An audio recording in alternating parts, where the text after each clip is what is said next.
Greetings. Happy Monday. Welcome to the Steve Deace Show here live and on demand on Blaze TV, radio, and podcast alongside Todd Erzin and Aaron McIntyre. I am Steve Deace. Coming up on today's show, it'll be your turn for a Feedback Friday. Looking forward to those questions, Todd. Tell me we have some good ones this week, some good snotty questions. I think so. All right. So, of course, I have not seen any of the questions. I have no idea what subject matters will be addressed.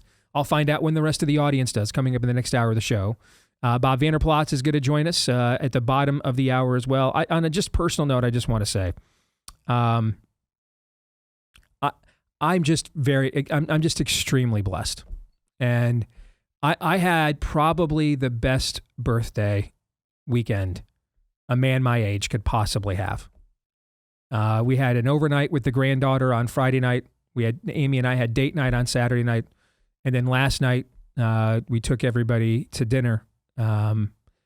Grandparents, the kids' grandparents, my parents, boyfriends and girlfriends. And we took everybody to dinner over at Machine Shed, which is, if you've never been to Iowa, is just, the quintessential Iowa restaurant. I mean, we have a lot of good restaurants here. There's a lot of, I travel around the country. There's a lot of good restaurants everywhere. But if you ever want to know what, you could have come to Iowa for the first time and you're like, what's the vibe? Machine Shed is, particularly if you go to breakfast, Machine Shed is the restaurant you have to go to. Fair? Oh, yeah. Every time media come here for the caucuses or something and they'll text me or call me. And I mean, for years, I've sent them tons of business of people from out of town. That's just kind of the Iowa vibe, And we went there for dinner last night, had a great time. And at this stage of life, I could not imagine I could have had a better birthday weekend. And so praise God for that. Praise Amy for that. And the kids and everybody else. I just, my quiver is full, man. And so I have to tell you, I'm telling you this up front because I'm pretty zen right now. So, I mean, Aaron's got a challenge before him here in a moment. Your questions next hour, all right, to see if you guys can get me fired up because I'm in a pretty good place right now. Like if the Lord just called me home this morning, I'd be like, you know what, mission accomplished, man. We're good here. Everybody hand it off now to the next generation. I think we're fine. I think we're good here. Yeah. Well, 2 points. First, happy birthday. Thank you. Second, I'm confident we can ruin that in short order. I had not watched one of my all-time favorite movies, Star Trek II: The Wrath of Khan. I had not watched it in a few years, and haven't watched it since I bought the Sonos sound system a couple years ago. So one of the things I did with some of the downtime I had this weekend is I cranked that puppy up and watched Wrath of Khan, and it dawned on me, I am now the age that Kirk was in that film when he is struggling with being in over the hill and past his prime and getting old and kind of missed his window and clock is ticking. And I have to tell you, man, it gave that movie. First of all, you guys know how much I love that film. I mean, it is an incredible movie, but it made that movie hit home a lot more than it ever did, as a little kid, because I just couldn't resonate with that part of the story. But now I kind of can. I don't know how you feel, Todd, but I mean, I feel like in a good way, like it's not morbid, but like I feel like the clock ticking way more than I ever did before. Like I feel like running out of time to do this, running out of time to do that, running out of time to make a difference here, running out of time to make a difference there, right? Because who knows how many years we're going to live. But the other thing is, little things like, now I drop picnic tables on myself and break a toe. Now you're the guy, still out here, running how many miles a day in your 50s and you can't, it took you 2 weeks to get over a bad back, right? We're at the age where it's not so much even how many more years we have left, but how many more years are we that, our bodies will let us, go at the pace that we're going right now, even before time expires. You know what I'm saying? Mm-hmm. So I don't know about you, but I mean, in the back of my head, I have this like constant gnawing feeling now that, hey, you know what I'm saying? The clock is ticking here. Time is about to expire. Time is about to run out. Don't waste it. Do you sense that at all? Well, I do think constant nagging reminders of mortality where you're not young, dumb, and invincible anymore, are ultimately a blessing and not a curse. There's reminders just getting out of a chair and something's a little achy, that I'm much more cognizant on more minutes of every day of what the actual game is and not the fake games. Yeah. Yep. I agree. And I was a pretty salty SOB when I wasn't thinking about it. Now it's just like, where's the fight? Let's do it. Like, there's nothing to lose. It's the kind of stuff that makes me start thinking about, I need to be careful, because it's also the kind of thing that may cause me to maybe just do something reckless. Because, hey, only so much time to make big moves left. You know what I'm saying? Go big or go home, because that's the way that I am wired. So that's where you guys and the wife kind of helped me with that, is to make sure that if we do things like that, it's not because I've got a harebrained scheme, because I'm in my 50s now and I'm like, all right, man, I'm out of Jolt Cola here, so we got to figure out something else that excites me. But on the same token, that can also be a good motivator to not get complacent, to not just settle in, Oh, I mean, the whole comfort notion of retirement is, it's nice to not worry, but it's also not nice to just start mailing it in. I mean, you don't want any year of your life as a man to just be like, check in, I'm playing shuffleboard boxes. No. Yeah, now listen, what we do is difficult, which is why it's not easy to get into this business, and it's not easy to get to the level that we've gotten in this business. But we're also not putting the strain and pressure on our bodies that people that are roofing for a living or laying drywall for a living. For sure. So we want to make sure we make that very, very clear. When you have been doing that level of manual labor for a living for 20, 30, 40 years, we're not here to begrudge somebody who says, listen, agree. On the back end, I look at the amount of body tax I paid on the front end. I think I'm probably done paying it on the back end. But in our line of work, where it's more about mental sharpness than anything else, I mean, if people weren't here watching you hobble around for the last couple of weeks, they would not have known that you were struggling to even sit in a chair, and we're trying to stand up for long stretches during the show just to be pain free, because we're dealing with something that's more about mental sharpness than physical capability. And I think in that case, yeah, I agree with you. Until we reach the point that it's very clear mentally we cannot keep up anymore. This goal here should be to. That's an important clarification. Yeah.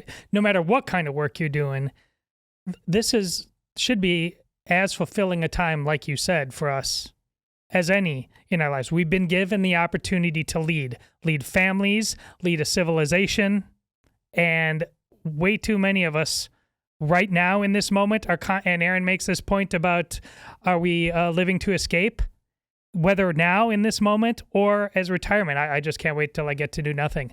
That should not be the natural state of man. You should be yearning to be in the game, whatever game you can play at the highest level at whatever age you're at. Amen to that. So forgive me for the introspection here on the occasion of my 52nd birthday. Let's now get down, enough of that. Let's now get down to regular order and business. Here's Aaron's rundown of what happened while we were away.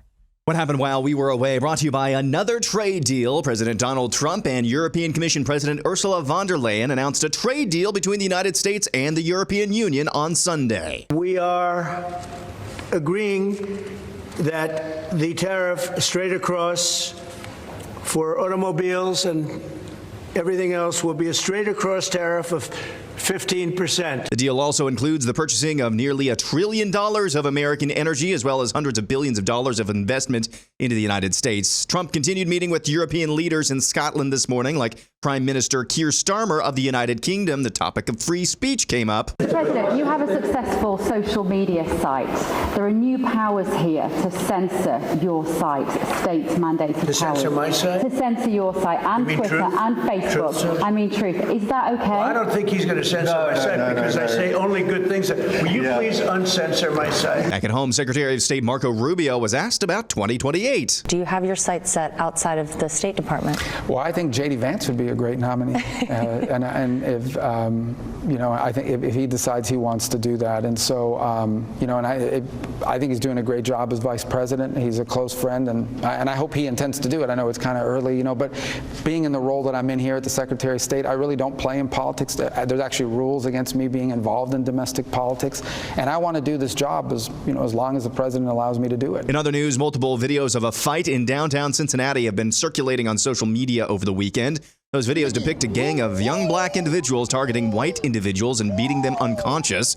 Little is known about what led up to the violence. Cincinnati Police Union President Ken Kober said investigators have identified 4 or 5 suspects believed to be involved in the fight. U.S. Assistant Attorney General for Civil Rights Harmeet Dillon says she's watching the developments in Cincy very closely. A 42-year-old man is facing charges of terrorism and assault with intent to murder after he allegedly stabbed 11 people at a Walmart store in Michigan and was apprehended by a group of citizens, including one armed with a gun. The suspect, whom authorities identified as 42-year-old Bradford James Gill of Sheboygan County, Michigan, allegedly entered the Walmart store in Traverse City around 150 miles north of Grand Rapids at 4:10 p.m. on Saturday and began attacking people with a folding knife. It's according to Grand Traverse County Sheriff Michael Shea at a news conference. Passengers slid down an emergency slide of a smoking jet at Denver International Airport due to a possible problem with the plane's landing gear. American Airlines Flight 3023 reported a possible landing gear incident during its departure from Denver on Saturday afternoon. The problem involved an aircraft tire, according to American Airlines. The Boeing 737 MAX 8, carrying 173 passengers and 6 crew members, was on its way to Miami International Airport. It's the latest in a string of commercial aviation near misses in the last week or so. And finally, actress Sydney Sweeney teamed up with American Eagle recently to market their clothing. It's a very sensual ad campaign, but at least it's hetero. As a result, American Eagle's market cap shot up $200 million. Naturally, lefties and rainbow jihadis are really upset that an objectively attractive white woman is being featured in a marketing campaign. Should we be surprised that a company whose name is literally American Eagle is making fascist propaganda like this? Probably not, but it's still really shocking. Like, a blonde-haired, blue-eyed white woman is talking about her good genes. Like, that is Nazi propaganda. So the new rules are, if a heterosexual, white, objectively attractive woman starts a marketing campaign for clothing, it's literally Nazi propaganda. Got it. And that's what happened while we were away. Aaron's Montage brought to you by our friends over at Moxie Pest Services. They've been an industry leader for 25 years. And the reason why, because it's the little things that add up and make a big difference over time. The day-to-day, speaking of time, they invest time each day into each of their agents, number one, to make sure that they have the latest up-to-date best practices when it comes to making your home as pest-free as possible. But number two, to make sure they're not pests themselves. Right? How many times have you done a pest control? Guy shows up late, maybe doesn't show up at all. Maybe you have it scheduled for when you're not home, leaves the back gate open so anyone get into your yard. Maybe anyone get into your house, leaves the garage open the same way, right? You find out they weren't, they tracked a bunch of stuff into your house as well. They didn't cover their shoes, that kind of stuff, right? I mean, you want to make sure that you go with a company that cares as much about your home as they possibly can. They can never care about it as much as you do. All right. But they don't want to make it look like they don't care at all either. That happens too often, but it doesn't happen with Moxie. And that's why they've been around for 25 years. And that's why they want to invite you to join with them as well and help them celebrate their 25 years in the business. You can get your first pest control service from Moxie for just $25 for that first 25 years. You can do that by visiting moxieservices.com/Steve, MOXIE, moxieservices.com/Steve. Make sure to use the promo code Steve to get that special offer. $25 is all it'll cost for your very first pest control service at moxieservices.com/Steve using the promo code Steve, MOXIE, moxieservices.com, promo code Steve. All right, guys, a couple of things here to discuss out of Aaron's montage.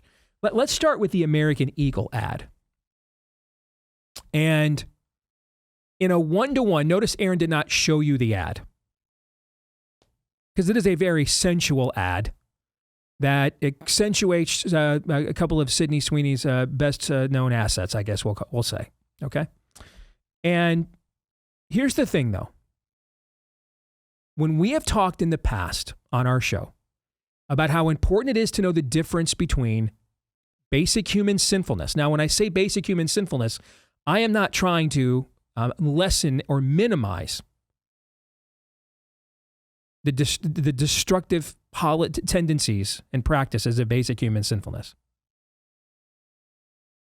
I mean, our basic human sinfulness caused God to sacrifice himself on our behalf, okay? So I want to make sure I'm not practicing a form of reductionism where we excuse some things because it's sinning in the right direction. You see what I'm trying to say? Or it's going in the way that we want. Okay. So we're not trying to minimize the impact of our basic human sin. Our basic human sin causes divorces, wrecks families for generations. All right. My point being, though, we can mess this thing up all on our own without any external provocation. We're pretty good at it. And as my buddy Brad Stein used to say in his comedy routine, if Catholics see Mary everywhere, Protestants see the devil everywhere. Oh, man, devil's after me. I just lost my job. No, fool. You were late 3 days in a row, didn't call in once to tell them why, so they fired you. You played yourself. Nobody's after you, except you. So let's make sure we're not giving basic excuses for bad behavior. Fair? Oh, absolutely. Okay. But where we have seen, and maybe a devolution, frankly, is a better term, a devolution in our day, is we have gone from sinfulness, I believe, to demonic influence. And the difference between the two, as I've explained the best I know how, and there's probably people who can explain it better than me that are way smarter and wiser than I, but the best that I can explain it in a way that would make this vast audience be able to grasp this as simply as possible, is that our sinfulness takes the natural desires, instincts, ambitions, and talents that God gives us and seeks to exploit them beyond the boundaries God put in place for them to be best practiced and utilized. So we go from initiative to start businesses that create wealth and opportunity then to be, to love my neighbor as I love myself with that wealth and provide wealth for others through investment opportunities and employment opportunities, to greed is good, like the Gordon Gekko line from Wall Street when we were kids, right? Right. That would be an example of human sinfulness. All right. What American Eagle is capitalizing on is, by today's standards, a somewhat tame, although other eras would have been greatly more offended. But what they're trying to do with Sydney Sweeney is essentially they're taking her sexuality and exploiting it to their own benefit beyond the boundaries that God put in place for Sydney and all of us to use our respective sexualities. Now, figuring out what those boundaries are and are not is part of the human condition. It's caused a lot of schisms and arguments, church breakups, family breakups, relationship breakups throughout the course of time. And we can still sustain ourselves as a species while that debate is happening. Because even if you're on the wrong side of the debate, that debate in and of itself is often starting from a healthy premise, which is, what's the Word of God say about this? And can we do it? Demonic influence is no longer when we seek to exploit the natural talents, desires, ambitions, and instincts that God gives each of us, but we now deny them. And this is now where we go the other way. This is now where we go, well, I couldn't possibly take a risk. I couldn't possibly start a business. I couldn't possibly try and better my station because I might fail. And there's a government subsidy available to me to give me even further incentive to not take that risk and just stay right here where I am. Like in the parable of the talents, when the master returns and the master and the final servant says, well, I knew you were hard to please. I didn't want to risk that I couldn't do it. So I just kept the talent you gave me and just, I hid it, buried it. You wicked servant, into the den of iniquity with you, says the master. Or we go from luring over Sydney Sweeney's assets or the assets of other ladies we may find attractive as men. We go from giving into sensuality where that stuff is concerned in unhealthy ways that God says not to do, to now a demonic influence would be, I won't even ask a girl out. She might say no. Not to mention, I don't have to anymore because I can just get a release with all the amount of free pornography available out there. And I don't have to worry about taking care of a woman, taking care of a wife. And what's a woman anyways? And what's a woman anyways? Yeah, that's demonic.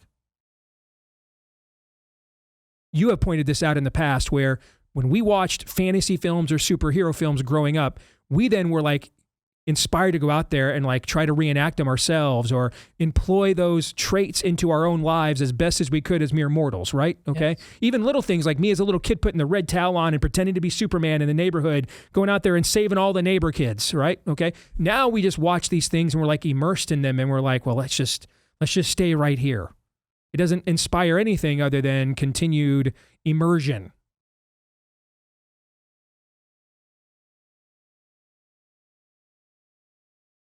And the fact that despite the ad is so sensual, Aaron did not feel comfortable showing it on the show. And yet it's being attacked by the very same spirit of the age that promotes sensuality everywhere you go. You ever gone with your teenage son to the mall? Good luck. I mean, good luck. Sensuality is everywhere. And I'm just talking about the storefronts, let alone the way people are dressed.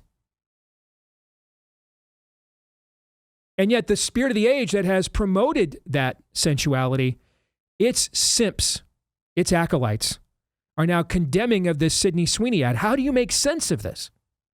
Because even though the Sydney Sweeney ad pushes boundaries, and a lot of people would tell you if for a biblical worldview show, we should be more prude on our program. And you might even be right about that in some degree.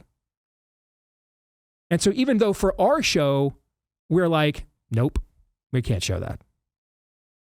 And yet the spirit of the age's simps and acolytes are beyond offended at this ad. Why?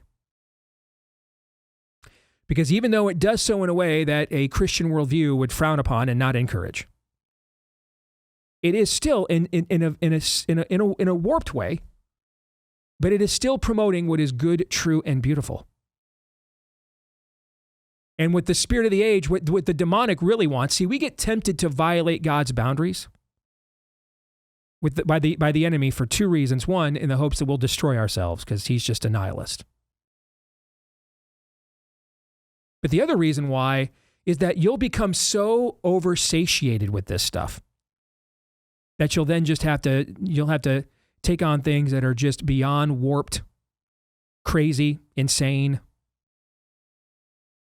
Because just the simple things that your sinful self used to enjoy doesn't do it for you anymore. And so now you've got to push all that away and take on like real nihilistic darkness now. The kind of stuff that goes beyond red light districts and becomes cultural versions of weapons of mass destruction.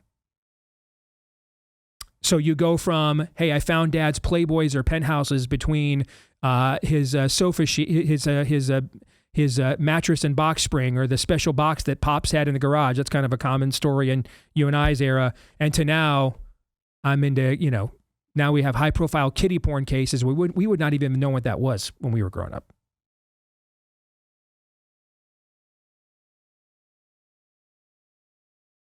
So the fact, the little tagline, Aaron, you threw there at the end, and at least it's hetero. Yes. Hey, we're not showing this to you. It's too salacious, but at least it's hetero. That's exactly why the spirit of the age is losing its mind. How dare you do anything, even if it is sensual, even if it is what in other eras would have been considered perversion. How dare you do anything that points to objective truth, objective good, and objective beauty. Because we're in the midst of deconstructing all of that right in front of you and tearing it down. You guys have any thoughts on that? Well, I do think it's humorous. Back in the day, pre-COVID, you would regularly remind people, okay, slow your roll on using Nazi analogies. They're usually lazy. You're getting way too ahead of yourselves.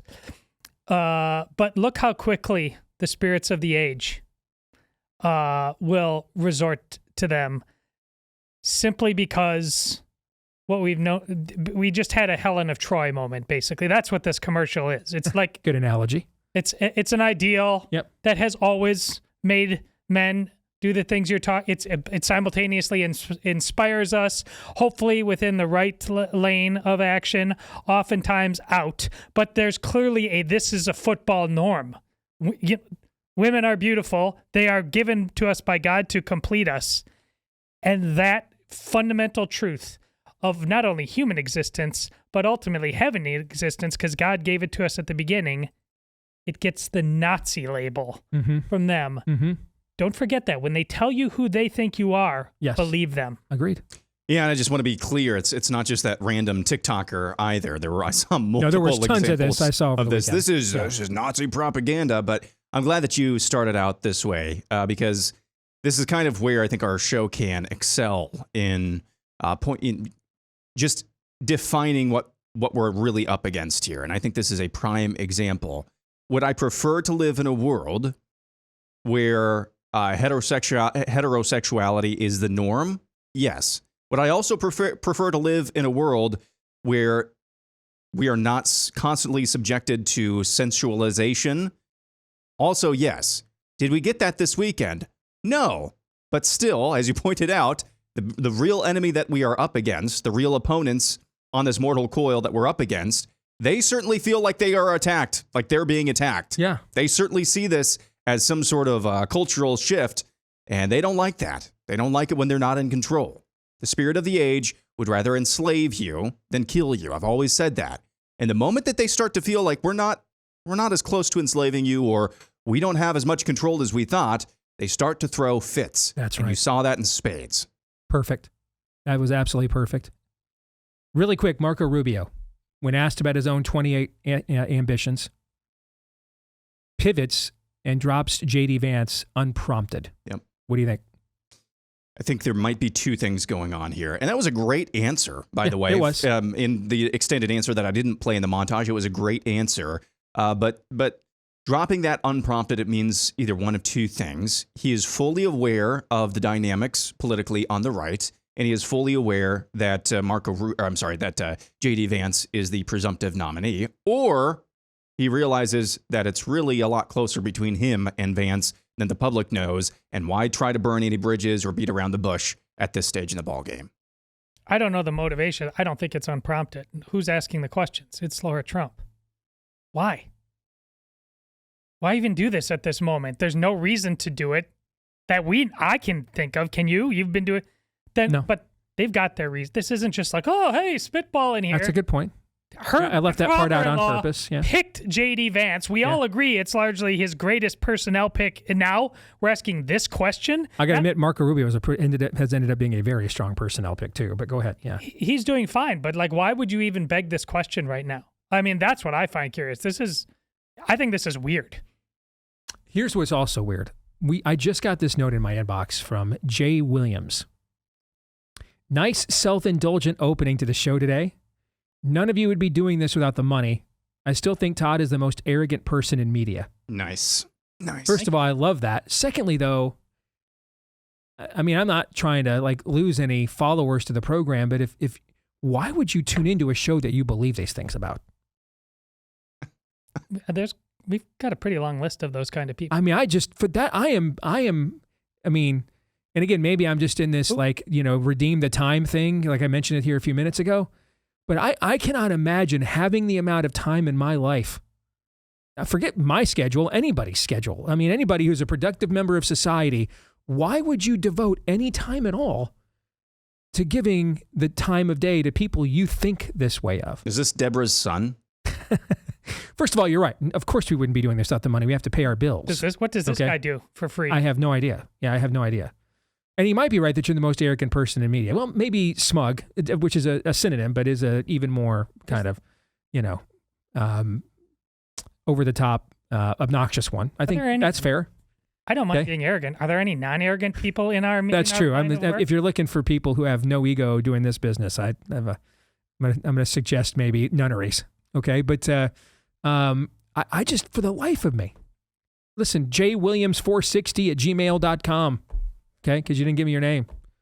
Dude, we're not worth that. See, I'm in a good place today. I had a great weekend. I'm not mad at you. All right, but we're not worth that, brother. There has got to be better uses of your time here. We're live in the middle of the workday. There's got to be better uses of your time than devoting it to people like us you think so little of. I mean, there's more constructive things God has for you to do than waste your time with us, if that's what you think. More in a moment.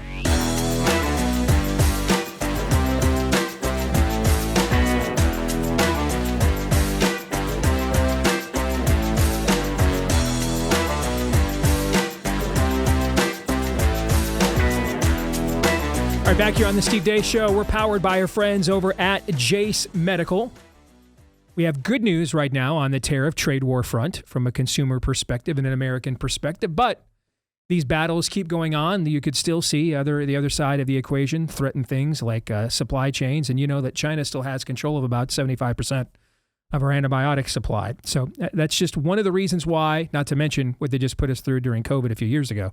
You want to make sure you sign up with our friends over at Jace Medical. And what I love about them is they came on board actually because of COVID. It wasn't just like a random coincidence. They sought us out and said, listen, we are watching what's happening with Nobel Prize winning drugs like ivermectin, drugs we've been given over the counter throughout most of the world since the 60s, like hydroxychloroquine. And we're concerned. And so we've got a product we think your audience may love. I heard about it and I thought, I agree. And that's why they've been with us now for the last, 3 years. And what the Jace case does is it gives you a backup of some of the most important, famous, valued antibiotics in all of human history, like doxycycline, amoxicillin, and more. But now they expand it as well. They've got an increasing menu of options so that you can also make sure the stuff that you use day to day, you've got a backup too, just in case they are next marked for dangerous labeling by the spirit of the age. So enter the promo code DACE at checkout. You'll get a discount on your order when you do at jace.com. Jase, jace.com. Use the code DACE for the checkout, for the discount. Code DACE at checkout for the discount at jace.com. Jase, jace.com, code DACE. All right, let's welcome in our good friend Bob Vanderplatz, who made it over here to the new set. Brother, how you doing? I'm doing really good. A little bit further drive. Not much further drive for me, but it's a little bit further than the walk I had down the hall. But nice digs. I really like this. And there's no wasps. Wasp-free zone. I like the way it sounds. They're good. Todd, when I asked him before we went on, hey, have you guys open up the back space where it used to be, see if there's any wasps, what did they immediately say? Nope. No, we're keeping them in there. Yeah, we don't want to know. We don't want to know. Indeed. They enjoyed those times of discussing that with you so regularly. Yes. Why not kick the can down that road once more time? Indeed. So before we get to what you mentioned you wanted to talk about, I want to get your take on something that we addressed at Aaron's montage just a few minutes ago. Okay. All right. And so it's Laura Trump, the president's daughter-in-law, sitting down with Marco Rubio, the president's Secretary of State, and throws him a random question in the middle of this long-form interview about running for president in 2028. And Rubio instead completely deflects, unprompted, to J.D. Vance. Okay? What do you think about the fact of who asked the question in the interview and then the answer that Mr. Rubio chose to give? Being that, of course, you're Mr. Iowa caucus, of course. Well, first of all, I think Secretary Rubio's doing an outstanding job. I think he's proven to everybody why you liked him back in the beginning, Steve, for president, and then there was the Gang of Eight thing. Yes. But after the Gang of Eight thing, what he's doing Secretary of State-wise, I think a lot of people are saying, I don't know if anybody could be doing it better right now than Marco Rubio. So I can see why Laura Trump would ask him the question, are you thinking about 2028? And I also know that President Trump is very fond of Marco Rubio and the job he's doing as Secretary of State. But I can see where Marco Rubio deflects, which is a very smart thing to do. You guys keep talking about this. I'm going to keep deflecting that this is going to be J.D. Vance. And I know I've got a lot of time yet to decide, hey, is this something I want to do or something that I don't want to do? So I think it's a smart move by Marco Rubio. He's a seasoned politician. And he's been a seasoned politician for a long time. Last question on this, then we'll move on. You bet. I want to address something, too, before what I wanted to talk about. Okay. I got the last segment. Okay. But go ahead. What would you think the odds are? Give our audience a percentage. What are the odds that they both try to run at the same time next cycle? High. You think it's high? I think it's high. And I think what is, you still got 3 years to play out. Rubio's going to have a lot of street cred about what he did on the international front and as far as what he's done with Trump. J.D., obviously Trump's wingman. If Trump does not weigh in on it, if he says, listen, I'm off, these guys get to run now, okay, I think both run. If Trump says, I'm going to weigh in, it's J.D., or if Trump weighs in and says it's Marco. I mean, we think it's going to be J.D., but Trump has been known to surprise people before. I know after visiting Mar-a-Lago and visiting with him one-on-one, he's very fond of J.D. Vance. He's very fond of Marco Rubio as well. All right, now there's an obvious follow-up question I have to ask now. Based on what you just said, I wouldn't be doing my job if I did not. You bet. All right. what does it do to J.D. Vance's prospects if Trump endorses somebody else or chooses not to endorse and he's in the race? Well, if Trump chooses not to endorse, I think that's almost a hidden message there as well, because he is your vice president. He is your pick. He's the person you pick to be the heir apparent to yourself. But we also know that Marco Rubio was right in that hunt, too, to be the vice presidential pick. So, I don't know. There's too much game to be played. We could forecast this forever. Right. They're both doing a great job, JD and Marco Rubio. All right, fair enough. You wanted to get to something? Go ahead. I did, because I caught being in your new lobby and coming to your new digs. We got here early, so I watched the last part of your segment. I wanted to address about Todd being very arrogant. Well, smug even. It's a smug. Yes. And I like that Bob unprompted added very. I like that, yes. And I like what he said about, who's in this business that doesn't have an ego? And I'm like, gosh, I think I'm the only one I know that doesn't have an ego in the entire Nobody's group. better. You know that nobody's better at being humble than you are. You say that all the time. I'm going to write a book on that. Yes. But, how I got to be humble and how I achieved it. But I had a guy with me one time when I was running for governor, and he said, you know what, Bob, you need to know this first and foremost. Everybody's got an ego. Everybody's got an ego. Mm-hmm. And he goes, and the guys that tell you they don't have an ego, yes, they've got the biggest ego of them all. Yes. So kudos to you for somebody saying, yeah, you're right. So I'm really the most humble guy? Yeah, I think what it is, Todd. Maybe most self-aware. All right. I think what it is that you actually believe what you believe to be really real, and you're willing to stand behind it. And for some people, that can come off arrogant. On the other side of that coin, though, Steve, were you saying, why waste your time? Why would you, in the middle of a workday, take us in? I've heard, Steve, since you've been on WHO radio, people tell me, I just can't stand that guy. I've heard it a few times. I can't stand his viewpoints. I can't stand his talking points, his beliefs, all that stuff. But I can't stop listening to him.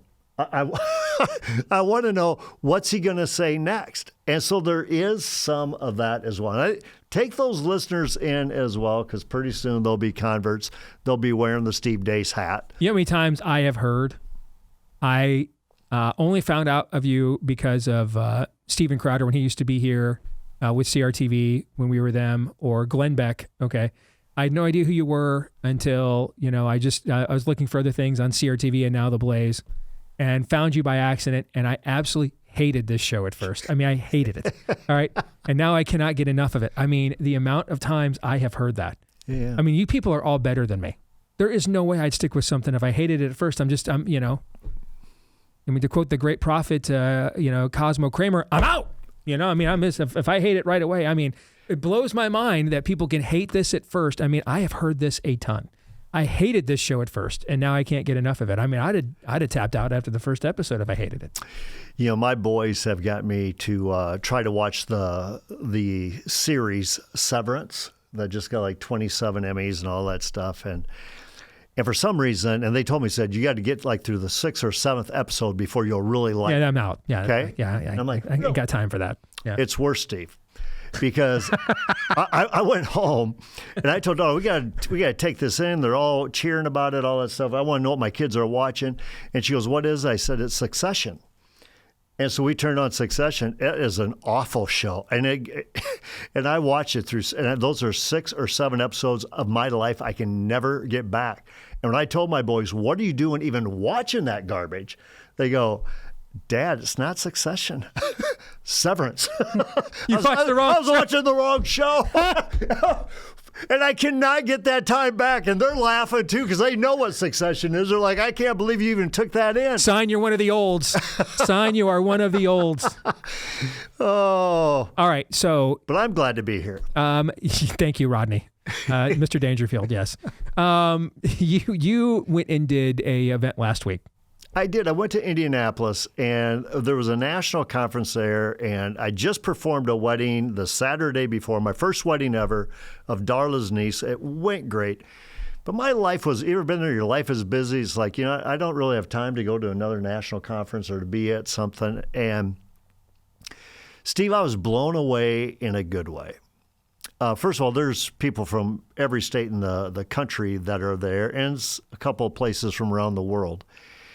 And the first thing is the number of people that came up to me and said, "Are you Bob Aaronplotz? And what are you doing here?" And I listened to you on Steve Deace's show on Mondays. And the glowing reviews that they gave this show. I thought, you guys are having an incredible... They actually have listened to it, correct? They have. Okay. An incredible impact. But let me give you a couple of examples. There was a couple of board members for Christians Engaged. It was a husband-wife. And Christians Engaged wanted to become part of the Family Policy Alliance, which the family leader is part of the Family Policy Alliance. And they're figuring, should we do this or shouldn't we do this? And when they heard that the family leader was part of it, and they saw this segment several times on the Steve Deace show, they're like, listen, if Steve is with Bob and Bob is with Steve, we are in for this. And so right away, then they wanted their picture taken. And I thought, that's really cool. My head's getting big. And then they just kept telling me how great Steve Deace is. I thought, what about me? I'm right here with you. But it was all about Steve Deace. But those were board members now serving in a national capacity who are heavily influenced by your program. But two is Moms for Liberty. I believe she heads up Moms for Liberty. She's out of Florida. Mm-hmm. She wanted to know if you were going to be here at this conference in Indianapolis. And we had a great visit, how much she loves your show, this segment as well. And then she said to me, is Steve going to run for governor? And she was just intrigued like crazy. And she was like, I want him to run because it would be so much fun to watch this unfold and play out. But a huge fan of yours. So those are good. You got the Moms for Liberty girl, who's also a lady who's also a state representative in Florida. You got these board members serving in a national entity. But then I had a lady see me at the Indiana State Capitol. And I believe, I got to think of which state she was from. She was not from Indiana. Kansas. She's from Kansas. She said, the only reason I got involved in public life was because of the Steve Deace show. And she took an interest in her school board, won a school board seat, then took an interest in state politics, and now is a state representative in Kansas. And she, too, like, I want your picture just to show that I was with somebody who's close to Steve Deace that, I can share with my husband and friends. And there was a guy at lunch that I sat with, and he's a state representative out of Indiana. And he said, I wish I could remember his name, because I told him I'd give him a shout out. But he said the only reason he ran for public office again was this show. This show it was his turn to have impact and public impact and to take the virtues into the public arena, but it was because of you. And I thought, I know you guys get paid a lot of money, a ton of money, and you guys live the lifestyle. I'd say a lot, not a ton, but a lot. Rich and famous.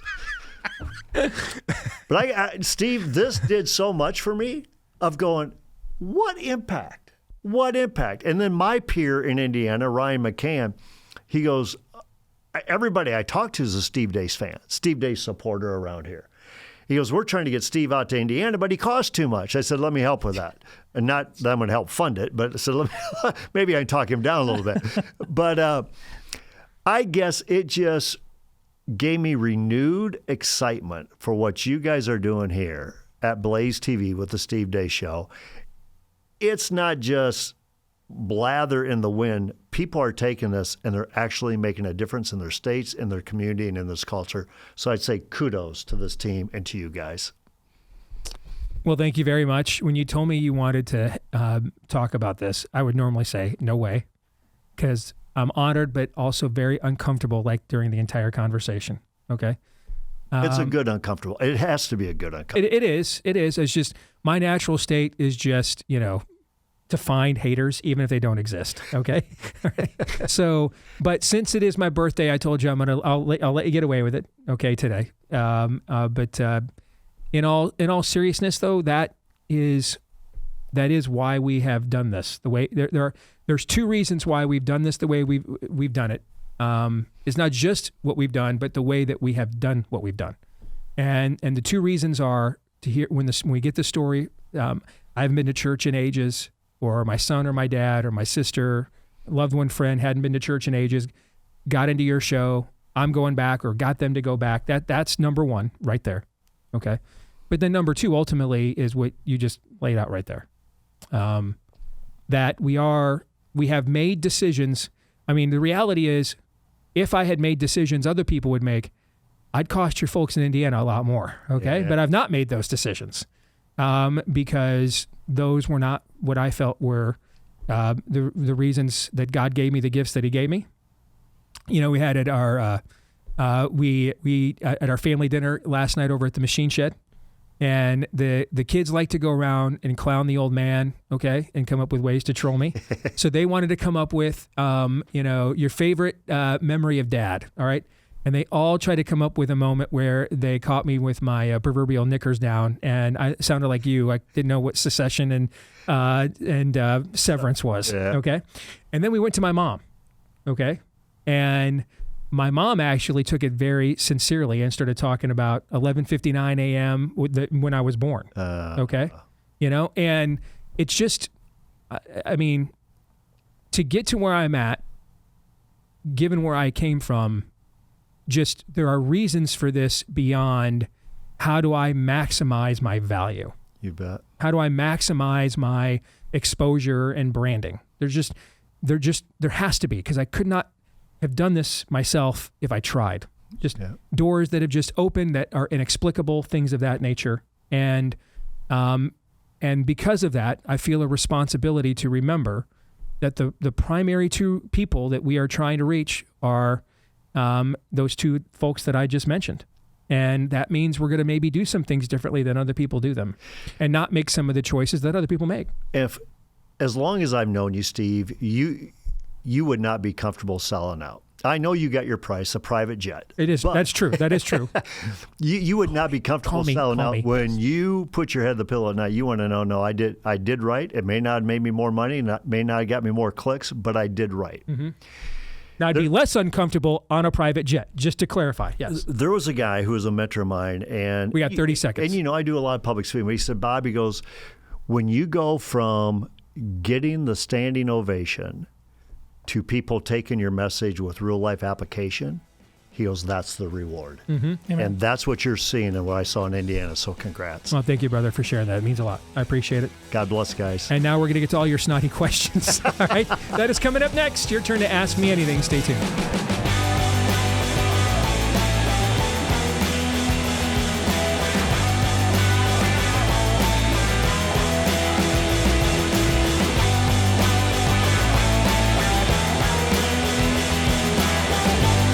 All right, back here with Hour 2, live and on demand on Blaze TV, radio, and podcast with Aaron McIntyre and Todd Ers, and I'm Steve Deace. Let us know what you think about what we think by emailing the show, steve@stevedeace.com. That's DEACE. Like us on Facebook, me, we, and Gab. You can follow me at Steve Deace Show on X, Instagram, and TikTok. Please subscribe to our new YouTube channel.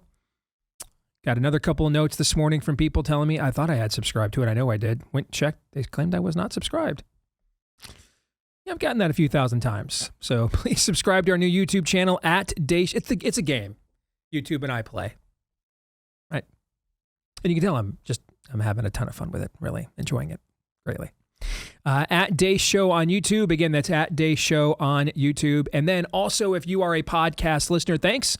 You're the biggest part of our audience, so we really appreciate you. Please show your appreciation for us by leaving us a 5-star review on your favorite podcast platform. And then you can also hit subscribe, or if your favorite podcast platform is Apple iTunes, that means you need to hit follow. And that'll make sure that every time we do a new episode, it shows up there in your feed every single time. Okay. And thanks for all of you that did that too. This part of the show brought to you by our friends over at BIRCH Gold. As we continue to see some uncertainty, guys, the President of the United States is taking questions about whether his social media platform is going to be censored by the Prime Minister of the UK. Okay? There's a little bit of uncertainty out there. That's why you want to make sure that you continue diversification of your savings, particularly with gold, via my trusted friends at BIRCH Gold Group. In the past 12 months, the value of gold has gone up 40%. because of the disruption, the instability, the tension out there, right? Well, that makes gold the highest it's been in decades. And with Birch Gold, they can make owning physical gold extremely easy. You can easily convert an existing IRA or 401k into a tax-sheltered IRA in physical gold, or just buy some to store in your home safe. Just get started today by texting my name, Steve, to the number 989898. Birch Gold's going to send you a free info kit on gold. There's no obligation here, just useful information. With an A+ rating from the Better Business Bureau and tens of thousands of happy customers, take control of your savings today by texting the word Steve to 989898. Get started today by texting Steve to 989898. And with that, we get started with this week's Ask Me Anything. No topic is off limits. Of course, I've not seen any of the questions. Todd has gone through the questions. So the proper term is curate them, which is just a nice technical term for selected the questions he thought would be the most interesting for me to answer on the show. Thank you to our followers over on Facebook for submitting this week's questions. Aaron, you have them. Let us begin. Not so fast. Not so fast. This is not so much your birthday, so much as it is your day of uncomfort. Although I think the next thing is actually incredibly cool. So we had a couple of our meme accounts. One is Uncontexted, who had a happy birthday message for you that I sent to you that we will not be playing on the air. The other one... Put it this way, I gave you a one-word text response. No. Yes. The other one was this, from Deace and Memes for Unvaccinated Fiends, or whatever it is now. He put together a music video for you. It doesn't really have any video to it. It's just the song. Okay. I want to get your live reaction to this. First, that's beautiful art. I love it. Happy birthday, Steve Deace.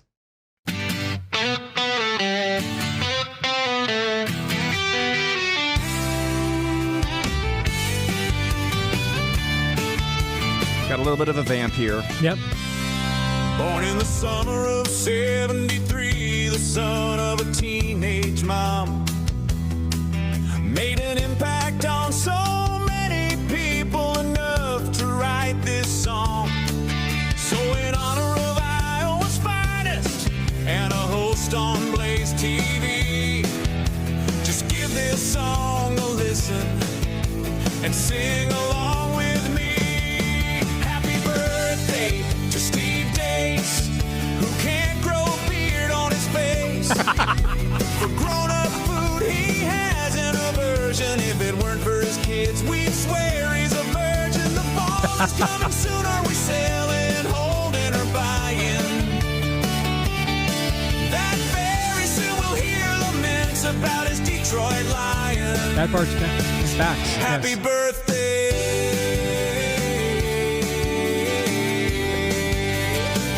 Happy birthday, Steve.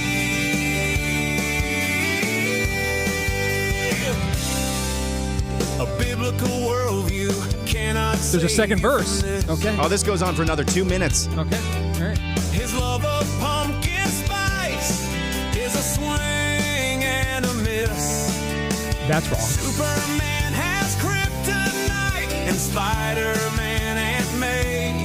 So make a green bean casserole. That's true. And Yes. watch him run away. Very true. Happy Vile, birthday disgusting stuff. to Steve Yes. Deace. Anyway, you want to listen to the rest of that, or are you good?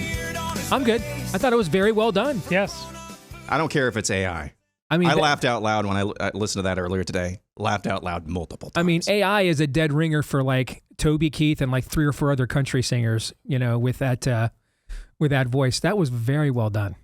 So I'm honored. Thank you very much. It's over today. Yeah. Yeah, I'm very honored. Thank you guys very much. And I just feel like that was Aaron preparing me for a set of questions that are going to raise my blood pressure. Well, I don't know. I think this one is a good place to ease into things. Okay. Timothy Brown asks, what's your all-time favorite 80s Hulk Hogan memory or moment? For me, it was finally finding the Hulk Hogan rubber action figure. Of course, WrestleMania 3 is most people's go-to. So that's mine. Keep in mind, I was growing up in Michigan, okay? And so this was a big deal at the time. It set the all-time indoor sporting event attendance record, was WrestleMania 3. It was at the Silverdome. So this was a huge deal. It was the first time I ever remembered as a kid watching pro wrestling get into like the news. Like all of the local news in the state of Michigan covered this. And I think it was like the first pay-per-view event I ever actually talked Dave into buying for me. And watching Hogan, maybe the only, watching Hogan body slam Andre the Giant. Yeah, I mean, it was WrestleMania 3, just because, again, I'm a Hulkamaniac and it was right, in my own backyard. So that would be my favorite. But, I mean, I had the wrestling album. Mm-hmm. And I remember going over to Todd. Oh, you don't remember the wrestling album? I do not. Well, the WWE, it was WWF back then. Yes. And all of their various theme songs for Junkyard Dog and they put them all in an album. You remember the cartoon, right? No. Yeah, there was a Saturday morning cartoon and they had an album. I never missed an episode of that cartoon.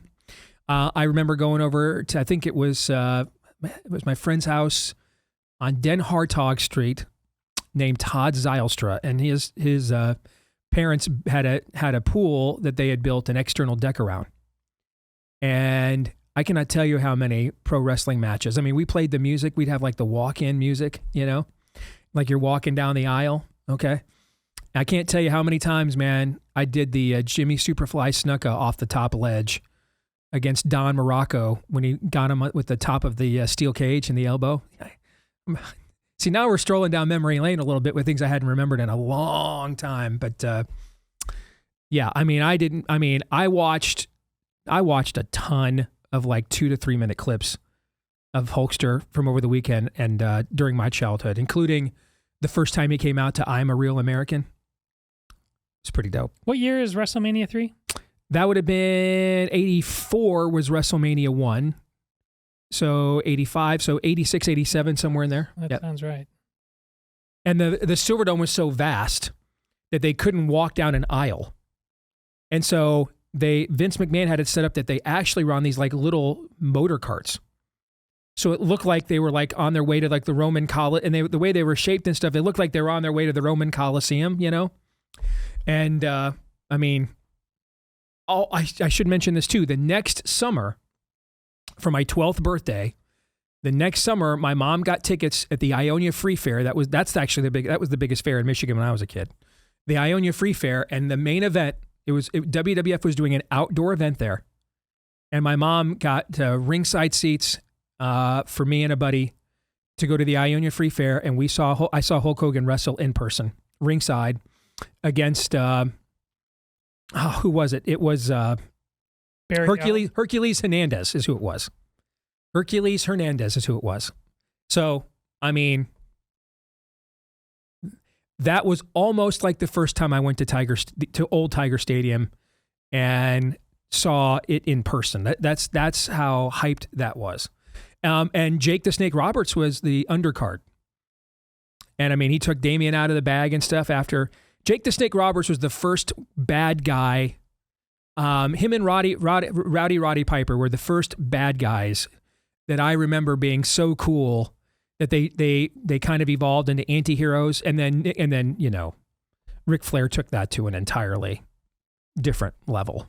Okay, but yeah, so Hulk Hogan at the Ionia Free Fair in the summer of '87 or '86, somewhere in there, for my birthday. I got to see him almost. I think we're like in the third row. Got to watch him wrestle in person outdoors. That was pretty sweet. So good memories, man. Thank you. Next up, we go to Samantha, who says, every once in a while, I get hung up on the idea that we have free will. I do believe I have free will. However, there are places in the Bible where it sounds like God has made choices for people. Like God hardened Pharaoh's heart. Did Pharaoh actually have free will, or was Pharaoh a character that was used for good? In some ways, it doesn't sound like he had free will. I think I've concluded that since God is outside of time, he already knew what Pharaoh would decide, so he hardened his heart. What do you think? What I think is we're going to spend a good deal of time with where the book of Romans goes next, having this very conversation. And I think the answer to all of your questions is yes. I think that, and I don't mean this to be a cop-out, but I think some of how, and again, we'll get into this in more detail because it's going to come up when Paul writes, Jacob I love and Esau I hated. All right, what does that mean? Okay. Doesn't mean that God determines outcomes. Yes. Do we have a responsibility to obey God out of our own volition. That's a nice word, another word for free will. Yes. I think, let me start here. God is not beyond our thinking. He is beyond what we can think. And I think it's very important to never lose sight of that. Because we are going to try. So, for example, does the Bible say that God has foreknowledge? Yes. Does it say that God predestines? Yes. Hence, hundreds of years of arguments over exactly what you are articulating. I think that the sovereignty of God is expressed from the opening verses of the Bible to the end. When God, of his own volition, speaks a universe, creation, into existence.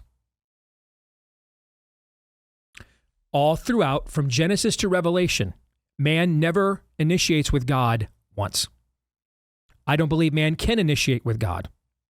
And that God has to initiate with man every single time. Adam didn't make himself. Adam didn't make Eve. Why do I start with them? Because they're the only two human beings ever born without a sinful state.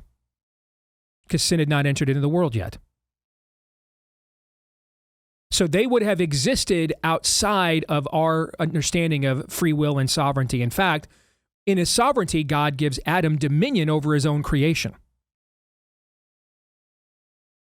Now, because of his actions, because of the fall, we are now cursed.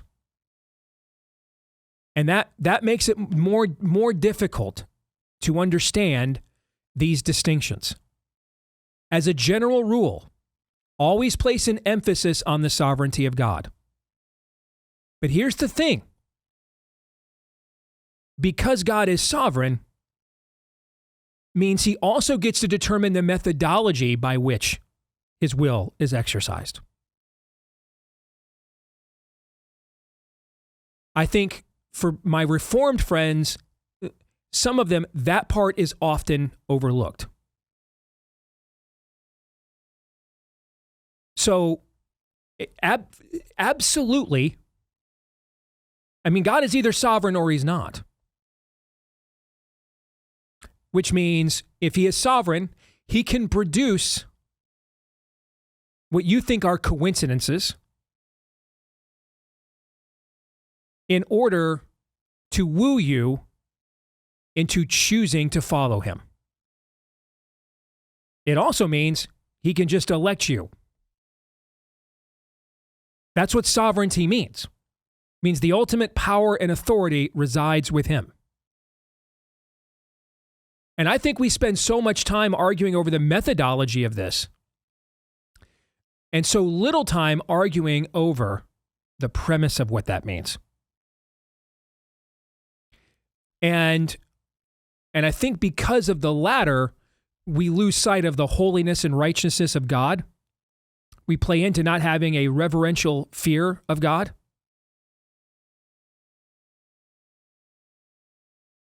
And we have been trying as a species to bring God down to our level pretty much since Genesis 3.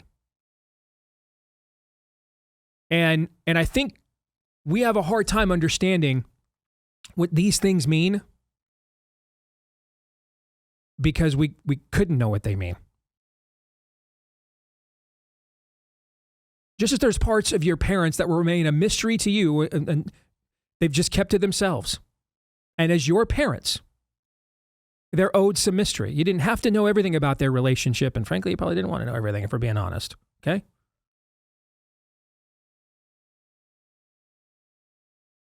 But if they kept things functional, they revealed to you that which you most needed to know. What did you most need to know? That they loved you.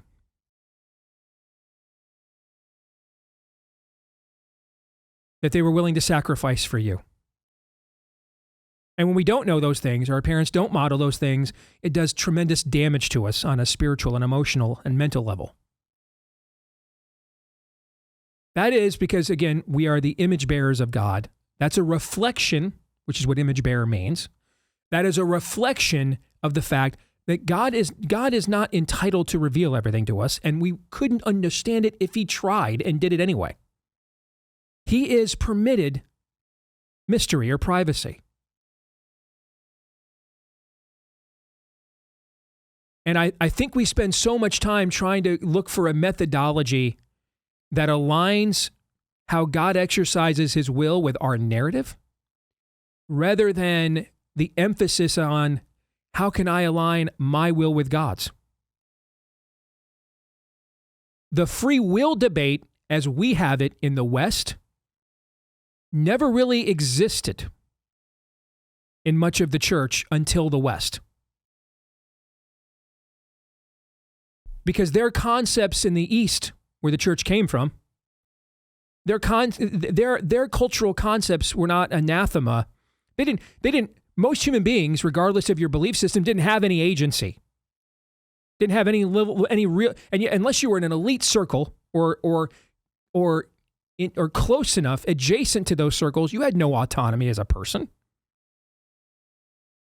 So terms like bondservant weren't foreign to them. Those weren't points of contention to them. Terms like submission weren't foreign to them, weren't terms of contention to them. Now, they had other cultural issues that were unique to them in their eras and not to ours.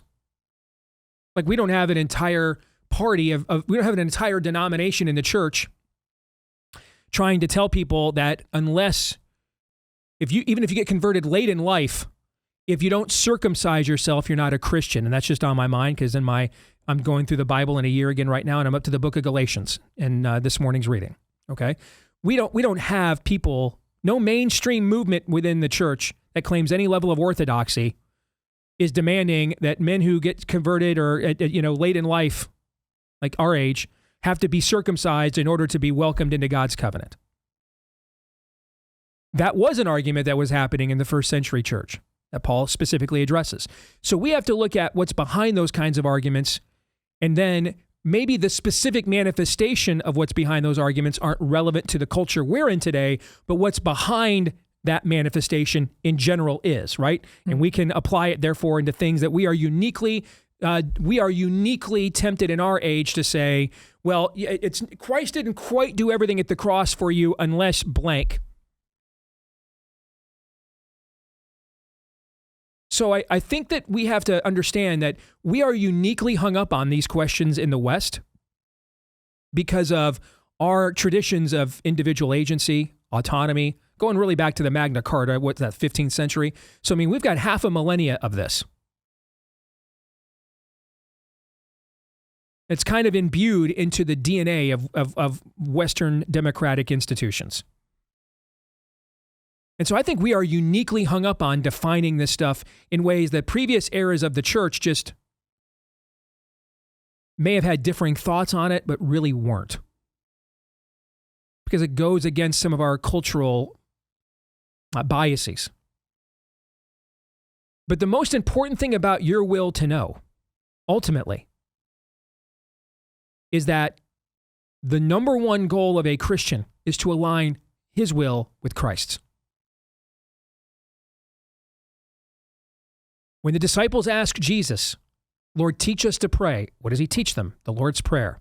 Our Father, who art in heaven, hallowed be thy name. Thy kingdom come, thy will be done on earth as it is in heaven. At his weakest moment, the moment that Christ, in the middle of the hypostatic union, probably feels the most human. The Garden of Gethsemane, where he is under such tremendous stress. He is undergoing a real medical condition where you can have such huge tension that your capillaries begin to secrete blood like you're sweating it. He says, Lord, take this cup from me. But then he says, what's he say next? But not my will, but your will be done. Early on in Christ's ministries, the disciples come upon somebody who is blind. And they ask him, Lord, who sinned in this man's life so that he was born blind? And Christ says, well, first of all, everybody's a sinner. But secondly, nothing unique about this guy other than He was made blind. So at this moment, when I arrived as Messiah, you would watch me give him sight and God would be glorified. See, we're constantly looking for like a cause and effect. And we're constantly wondering, how much agency and autonomy do I have? That's the wrong question, with all due respect. The actual question is, how much responsibility do I have? When the Bible says, you are not your own, you were bought at a high price. Well, what's that mean then?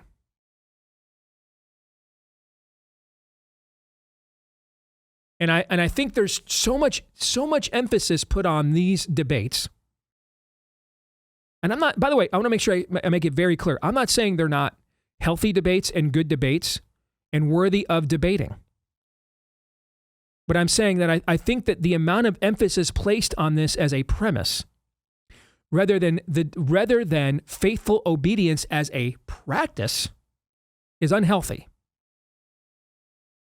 God is not a mere philosophical construct. He is a personal God. Does he predestine? Yes. Does he have foreknowledge? Yes. Ultimately, is there any authority on power on earth that he does not permit? No.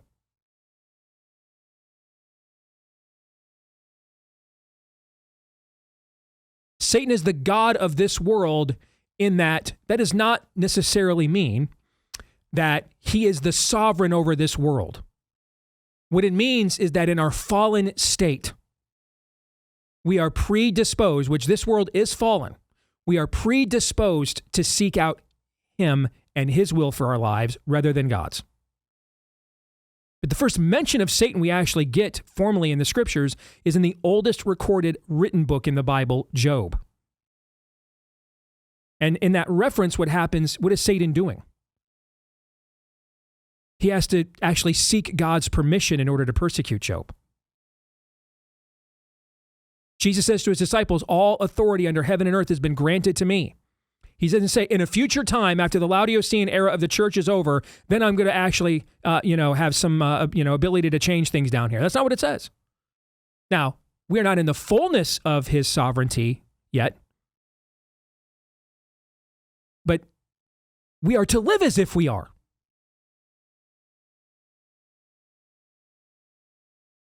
And so I would just say, and this will be a preview, and we'll get into the varying views. I think it's important when they are brought up in the scriptures, we get into the specifics of the varying views of this. Because not even people who believe in predestination, some believed in a single predestination, like Augustine, some believed in a double predestination, like Calvin. So there's going to be nuances and debates over this, and we'll get into that in those chapters of the scripture that are coming up here now pretty quick, that we just finished chapter 8. But I think that we are uniquely hung up on this as Americans and as Westerners because of our understanding of being granted at birth some form of autonomy and agency that just as free people, that frankly outside of our era culturally just has never existed before in humanity. Does that make sense what I'm saying? I think so. Do you guys want to add any of that at all? I think I would, if not for what you said. We're going to be getting into it just fine. There's plenty of time for that. Okay. Aaron, you good? I think so. I think we can move on. Okay. Next, we go to Heidi, who asks, Steve, if you were king of the forest, tell me 4 things you feel we can legitimately, realistically do to address the homeless crisis. Can it realistically be done without the churches? Number one, it could not be done without the churches. Number one, you would have to have, the church would have to provide some metric for determining whether someone is there because of, let me actually go back. There's 2 kinds of people. There's sheep and there's wolves. And a sheep doesn't know. A wolf doesn't want to know. So who is homeless? Because yes, they may have made some choices that put them there, but they're not desirous to continue in and amidst those choices. and then who is. And I'm going to say something that's going to be very unpopular, but it's a day that ends in Y. Given the amount of prosperity that we have, the amount of money printing we have, the amount of deficit spending we have, the amount of government programs we have, I'm just going to tell you, I'd be willing to bet the overwhelming majority of people who are homeless want to be. And for every single mom and her kid living out of a car because dad died and they were in debt and they couldn't pay their medical bills because of his hospice trips, I'd bet it's 100 that are probably just substance addicted and out of their minds in some way. And I think you have to have the church that gives you the moral authority to make those kinds of claims. This is not 100 years ago. The amount of social safety net that exists, the amount of welfare state programs that exist, most of the time, I would say, you are making an effort to be homeless if you are. Not always. But most of the time, you are making an effort to be homeless if you are. So, you want to add to that, Aaron? Go ahead. Oh, no, I think overarching, I mean, there's just, like with any issue, I mean, if we tried to do this, and there will be efforts, and this is no reason to not attempt to address this problem, but over and over and over again, we see with any issue where you're trying to right wrongs, the emotional manipulation that you see from various factions, most notably, of course, the media, is going to be rife. And so you have to have a voice that can cut through that. And for better or worse, this is the dynamic that Todd has been talking about to his credit now for the majority of this first or the second Trump administration, is that and you've obviously brought this up too, Steve, it's a problem. We're thankful for it, but it's a problem when the Trump administration is more of a clear voice on some of these issues than the church is. Yep. That's a big deal. In fact, I just would start with just that one rule to answer your question. If we can't come to that agreement on that, then coming up with 3 other things is just not going to work. We have to get our premise right first. More in a moment.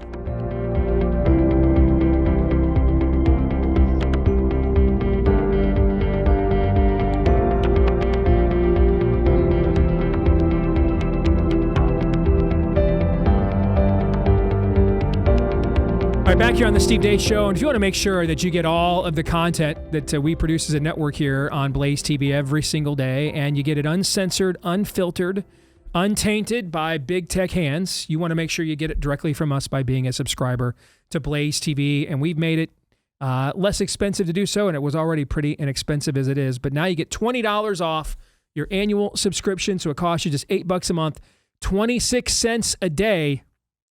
Have to believe there's at least one show on this network worth 26 cents a day. I have to believe this. Okay. So subscribe at blazetv.com/Deace. That's blazetv.com/Deace. Use my last name, Deace, as your promo code to get that discount. Get your subscription to Blaze TV today, because there's all kinds of content that we produce exclusively just for subscribers you're missing out on if you're not a subscriber. So blazetv.com/Deace, promo code Deace to get $20 off your annual subscription at blazetv.com/Deace using promo code Deace. Aaron, let's march on. We will with Tim, who says, I have a friend who thinks that we should live according to the Old Testament and Mosaic covenant rules, as well as believing in Jesus of Nazareth as the Messiah. I asked him how he would apply Deuteronomy 23:1. He that is wounded in the stones or hath his privy member cut off shall not enter the congregation of the Lord, to our contemporary Christian culture. How do you deal with that? How would you apply that to current day? He said he didn't know, so I figured I'd ask you. Also, who's going to be doing the checking and how? Maybe we should add this to our hospitality ministry. Hospitality ministry is what our church calls the greeters at the door. It's funny. I mentioned earlier, I'm reading Galatians right now in my Bible in a year, and this is exactly what it is addressing. Okay. Jesus' last words at the cross are, "It is finished." And some translations think it's more precise that he actually says, "It is accomplished." What is accomplished? What is finished? The old covenant has been fulfilled. What did Jesus say to the Sanhedrin? I did not come to abolish the law. I came to fulfill it. What does he say? I am the way, the truth, and the life. What did first century Jews often refer to their way of life as? The way. So he is saying to them, I am the Torah. I am the incarnate Word of God. I am the law. I am the prophets. I am the Pentateuch. I am the Psalms. They were all pointing to me. I am the fulfillment of all of this. This was heavily debated. This very question was heavily debated amongst the first century church. As I've pointed out many times on the show before, Christianity was originally Jew on Jew argumentation. Jews argue with other Jews about whether Yeshua of Nazareth was the anointed one, the Christ, or not the Messiah. And so those who did believe that he was had to figure out what this meant, because they had been living by this cultural custom of the law as non-Messianic Jews. So they still keep it all. Do they force, now that the Holy Spirit is directing them to take the Word of God to Gentiles, meaning non-Jewish peoples, for the first time? Do we make them obey our dietary laws? They have to dress like us. They have to eat like us. Do they have to be circumcised? This was all heavily debated. And at the Council of Jerusalem, which is kind of the first conclave of the church, basically, in the book of Acts, the apostolic leaders came together and hashed this out. And what they determined was, to sum it up, there is a pre-existing moral law that predates even the Mosaic covenant. And that Christians, Gentiles included, should keep the moral law to unstain their witness. You see Paul, who was one of the visitors at this conclave, you see him now, in much of his writings, continue on with this theme. He has a lot of grace where cultural custom is concerned, and a lot of rigidity where the moral law is concerned. Because it was viewed, ask your friend, how many doves has he sacrificed? On Yom Kippur, is he on the Day of Atonement? Does he have the 2 sheep? The one that he will sacrifice and then the one that he will let go? No? Well, then he's already not keeping the law. So he doesn't even believe his own standard.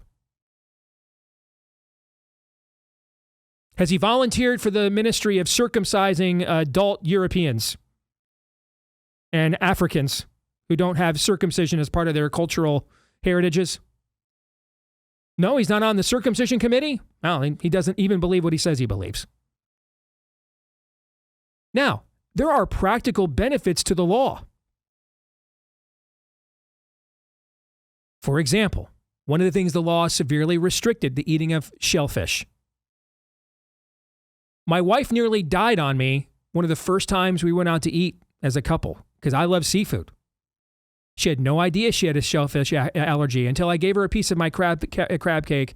And then within an hour, we were in the ER hoping she would not die. Okay? So there are practical benefits if you want to do it for that reason. Like, God didn't just choose a bunch of arbitrary rules to give to the Israelites just to, make them play religious contortionist or gymnastics. There are practical reasons for things. So if that's your motivation, like people have done the Daniel diet to lose weight and stuff like that, cool. But here's the thing, if you want to be like Daniel, it is very likely that Daniel was a eunuch. If you understand Babylonian practice,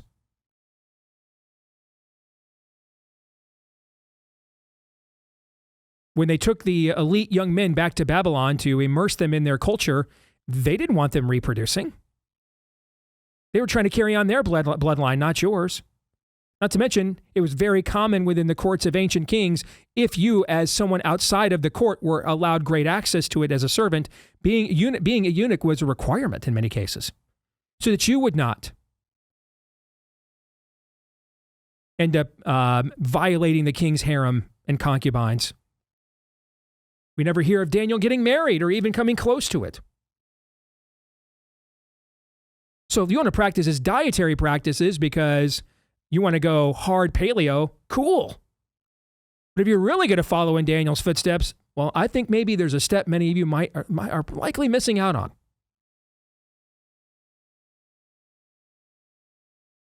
So I think your friend and others like this are in danger of being an ingrate.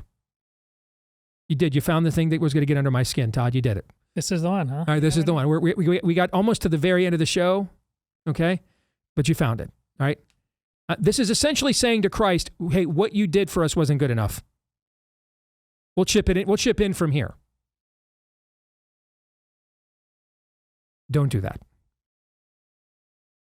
If you're looking for practical ways, if our small group did a Seder meal instead of an Easter meal a couple of years ago for Passover, something we'd never really done. We kind of wanted to experience that. We were studying that right now in the Word. Cool. You want to have a Seder meal every year? Cool. But, this idea that you have to go back to before Christ fulfilled the covenant to truly be living out his covenant, it's just not biblical. And it's not new. It's been expressed numerous times. There are numerous moments in Paul's epistles where he is directly condemning and critical of it. And I think if that's you, you should really check your motivations. Am I doing this because I want to grow in my faith? I want to put my, I want to refine my faith. That's one thing. If you're doing this because somehow, Christ was like, it was finished except for when, you make sure not to boil the young goats in its mother's milk, then don't do that. You're defiling what he has done for you. Don't be an ingrate. That's my answer. Next, we will go to Matthew, who asks, are we in an endless loop? God or a higher intelligence creates us. We in turn begin to create a higher intelligence over thousands of years that might replace us as long as the electricity keeps flowing. God had to come from something and acquired its intelligence from somewhere. So how don't we know that AI doesn't morph into the same over time? Why do you think God had to come from somewhere?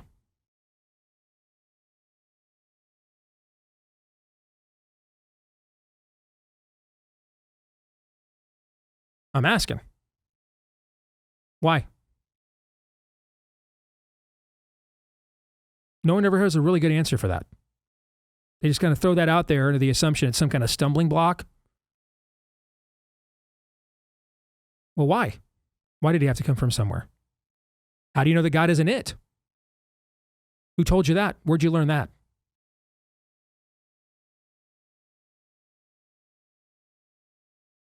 How would you delineate higher intelligence? Where would your ability to define that come from? How do you know that you're not the lower intelligence and therefore unable to define such things? When we ask all of these questions, we do so from a premise of personification, meaning applying human attributes to the thing in which we're discussing. And that can sometimes be a great literary device. But what's missing in all of your math is that you're a sinner. We're all sinners. It's a fallen creation. We are eternally separated from our Creator because we have rebelled against Him. Your series of questions are actually proof of your own rebellion. That you are estranged from your Creator, that you think you reserve some sort of autonomy, agency, or right to even question such things, when you ought to be on your knees begging for His forgiveness. You have no such right. You have no rights really at all, ultimately, where God is concerned. He doesn't have to give you rain. He doesn't have to give you sunshine, food, nothing, let alone mercy and grace and restoration. Where do you think your authority to even ask such questions comes from? Who granted that authority to you, sir? Where'd you come from? Oh, well, my mom and dad, a sperm and egg. Well, where'd their sperm and egg come from? Which is another way of saying, where'd you come from? Why do I have to recognize your authority to assert any logical fallacy whatsoever as if it is actually logical? Maybe I'll just name myself the higher authority and cancel out yours and not have to ponder your questions. Humility, what is it? It's none of what you just asked, actually, which is indicative of the fact you're a sinner. The framing of your questions, out yourself, whether you want to recognize that or not. And what you really need to spend way more time philosophically ruminating over is that. Get time for one more? I think so. Can I just add this as well, Jan? You think you've stumbled upon some special truth, some special knowledge. You haven't. This is just as old as time. This type of machination. Next, we go to Corey. I'm a homeschooling mom and plan to center next year's curriculum on reading to learn. Could you make recommendations of must-read books for 13 to 18-year-olds? We recently listened to Animal Farm on a road trip, but would appreciate more suggestions from your avid readers, or from you avid readers. I'm so grateful for your show. Oh, thank you. Well, first of all, you picked one of the first books I would have suggested that you pick. For sure. For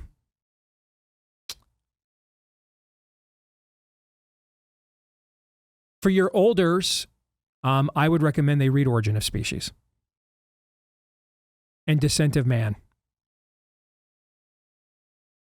See how well they can test the spirits. When the Noah movie came out from Darren Aronofsky, the atheist who tried to deconstruct Noah and turned him into Jack Torrance from The Shining, on purpose, I took Anna, my oldest, to see the film. I didn't tell her anything about it. Said, hey, we're going to go see this movie. Russell Crowe, he was one of the biggest stars in the world at the time. Russell Crowe's in it. We're going to go see this Russell Crowe movie about Noah. She got really excited. Didn't tell her anything about it. Didn't tell her I'd written like 3 columns at the Washington Times about, what a scam this movie was. Told her nothing. Wanted to see what her level of discernment was. Going to do a wellness check here spiritually. And I would say by about 45 minutes into the film, I thought Anna was honestly going to storm the screen. Okay. So, you want to test them. It's good to have tests. So for the olders, I would look at Origin of Species and Descent of Man because they're the 2 most pivotal works of literature for the spirit of the age has published. They are the Pentateuch of the spirit of the age for the last 180 years of Western tradition.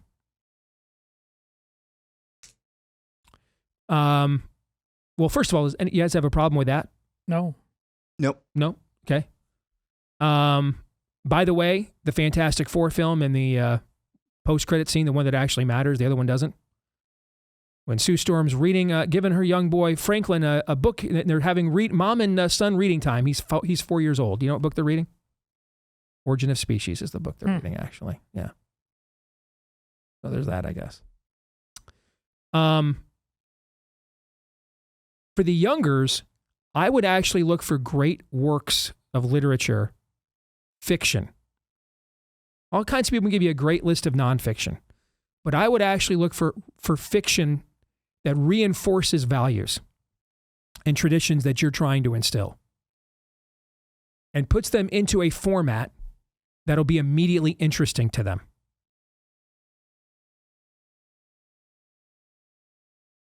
And then I would walk through, what do these things mean? For example, what does the ring signify in Lord of the Rings?